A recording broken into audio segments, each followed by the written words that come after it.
केदारनाथचा travel करण्यासाठी तुम्ही स्वतःची आयटिनरी बनवू शकता, कोणताही ट्रॅव्हल पॅकेज न घेता. तर काल आम्ही ऋषिकेशपासून सोनप्रयागसाठी आमची जर्नी स्टार्ट होती.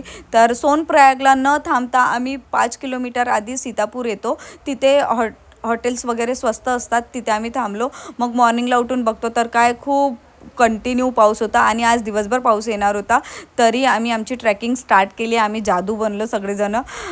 खूप काही आपण विचार करून येतो, बट यावेळेस आम्हाला कंटिन्यू पाऊस होता आजच्या दिवशी. तर आम्ही सगळ्यांनी रेनकोट वगैरे घालून आमची ट्रॅकिंग स्टार्ट केली. ट्रॅकिंग स्टार्ट करता करता तुम्ही पाऊस येताना बघू शकता, खूपच सुंदर, खूप छान असे तुम्हाला व्ह्यूज बघायला मिळते. मस्त पाणी, नदी, पहाड, त्यानंतर खूप फॉग वगैरे सगळं तुम्हाला रस्त्यांनी बघायला मिळते आणि खूप सुंदर असं वाटते. पैर दुख रहे हैं। आपको कैसा लग रहा है? अच्छा लग रहा है, पैर नहीं दुख रहे, हार्ट बीट बढ़ रही है। आप विक्की के क्या रुकना है? विक्की की कमी महसूस हो रही है? बहुत कमी महसूस हो रही है। बुलाना चाहते हो? नहीं तो बुला लो भाई। हाँ, मेरा नाम है अक्षय वनारकर, मैं अपना इंटरव्यू देना चाहता हूँ। तो केदारनाथ की नगरी में हम आए हैं और केदारनाथ की नगरी में हमें सब स्वर्ग जैसे लग रहा है।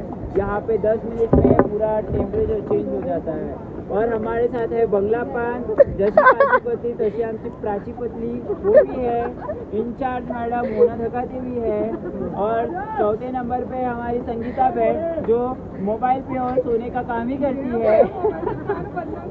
और सबसे अशी मजा मस्ती करत आणि इतके सुंदर सुंदर व्ह्यू बघत आम्ही आमची 10 ते 12 तासाची जर्नी केली. कारण की पाऊस येत होता म्हणून आम्हाला 12 तास लागलेले आणि खूप पाय दुखून गेले होते. पण पाय दुखण्यापेक्षा हे नजारे बघणे वर्थ इट होतं.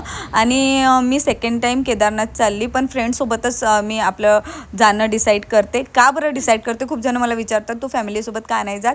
कारण की मला हे सगळं बघायचं असते, ट्रॅकिंग करायची असते आणि ट्रॅकिंगमध्ये इतके सुंदर सुंदर व्ह्यूज बघायचे असते. जर मी फॅमिलीसोबत हस्बंडसोबत गेली तर माझे हस्बंड ट्रॅकिंग नाही करू शकत, त्यांना नाही आवडत ट्रॅकिंग. मला हेलिकॉप्टरने जावं लागेल, म्हणून मी फॅमिलीसोबत नाही जात. बट नेक्स्ट टाईम मी फॅमिलीसोबत जाणार आहे. माझ्या मुलींना पण केदारनाथ बघायचं आहे. तर हे सगळं आम्ही एन्जॉय करत करत रात्री पोचलो. बट रात्री पोचल्यानंतर तिथे रूम्स अवेलेबल नव्हती, इतकी जास्त गर्दी होती. तर आम्हाला टेंट करावं लागतं.